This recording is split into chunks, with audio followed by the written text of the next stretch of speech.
Assalamualaikum warahmatullahi wabarakatuh. Pada kesempatan kali ini kita akan membahas mengenai analisis kesalahan berbahasa. Jadi kita akan mengetahui apa saja yang keliru dalam penggunaannya. Yang pertama kita lihat penggunaan imbuhan.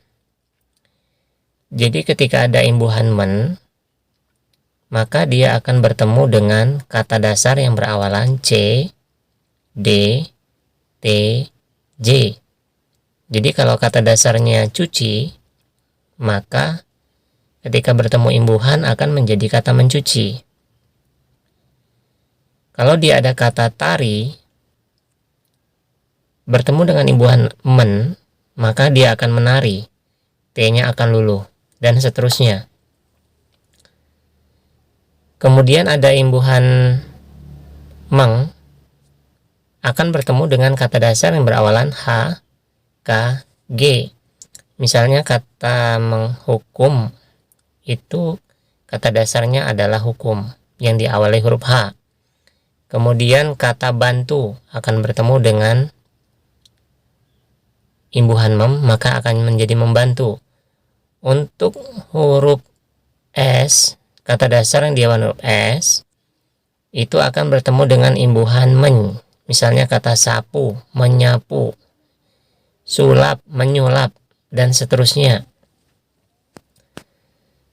Imbuhan menge itu akan bertemu dengan kata dasar yang dibaca satu suku kata. Nah, biasanya satu suku kata itu jumlah hurufnya ada 3, misalnya bor, mengebor, bom, mengebom, lap, mengelap, ya. Dia akan bertemu dengan imbuhan tersebut. Jadi setiap kata dasar, huruf-huruf tertentu itu akan bertemu dengan imbuhan-imbuhan seperti ini, ya. Yang kedua, kata baku. Nah, patokan kita menentukan kata itu baku atau tidak, rujukannya adalah Kamus Besar Bahasa Indonesia. Jadi, kalian bisa cek di Play Store, silakan download KBBI seri kelima. Nah, di situ tersedia kata-kata yang sudah baku. Misalnya sistem. Mungkin yang biasa kita dengar adalah sistem. Kemudian kata elit. Yang benarnya adalah elite. Kemudian kata antre.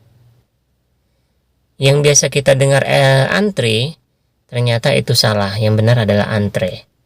Kemudian kata standarisasi. Ternyata yang benar adalah standarisasi, bukan standarisasi. Ya. Nah, jadi untuk kata-kata yang benar atau yang salah tidak boleh berdasarkan perasaan. Harus benar-benar berdasarkan rujukan. Rujukannya adalah Kamus Besar Bahasa Indonesia. Jadi kalau kalian ragu ini benar atau salah, atau kata ini memang benar-benar tidak ada dalam bahasa Indonesia, maka silakan cek di situ. Berikutnya. Nah, ini yang kita kenal dengan kalimat majemuk. Mengapa dia kalimat majemuk? Karena terdapat konjungsi. Konjungsinya adalah karena. Siti sakit karena kehujanan. Nah, kalimat majemuk ini bisa kita pindahkan, kita balik, tapi dengan catatan teorinya harus benar. Nah, konjungsi di depan ada kata karena kehujanan, maka harus diberi koma.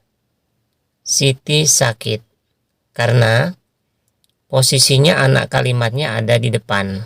Karena kehujanan adalah anak kalimat. Mengapa dia anak kalimat? Karena ada konjungsi. Jadi konjungsi itu biasanya ciri-ciri dari anak kalimat. Siti sakit adalah induk kalimat.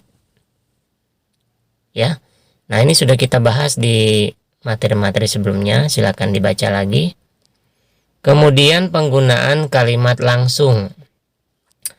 Nah, kalimat langsung ini maksudnya kalimat yang mengutip asli dari bahasa penuturnya. Nah, yang sering keliru adalah penggunaan tanda baca, kemudian huruf-hurufnya ya. Nah, Siti berkata koma. Nah, jadi jangan lupa ketika ada tanda petiknya ini, kita berikan tanda koma dulu. Siti berkata koma, lalu berikan tanda petik. Panas sekali hari ini, titik, dan diberikan tanda petik ganda. Ya. Bisa kita balik, kutipan langsungnya dulu. Saya akan pergi, koma, kata Ani. Ya. Nah, jadi antara kutipan langsung dan penjelasannya itu diberikan tanda koma. Tetapi ketika ada tanda tanya, misalnya ini punya siapa, ini kutipan langsungnya ada tanda tanyanya, maka tidak perlu diberikan tanda koma lagi. Langsung saja, ini punya siapa, kata Murni. Ya, seperti itu ya. Nah, oke. Nah, itu saja yang perlu diketahui dalam menganalisis kesalahan-kesalahan yang sering terjadi dalam bahasa Indonesia. Mudah-mudahan dapat dipahami. Dan ketika ada kuis yang nanti akan dikerjakan dapat berhasil ya. Itu saja yang dapat saya sampaikan. Terima kasih. Assalamualaikum warahmatullahi wabarakatuh.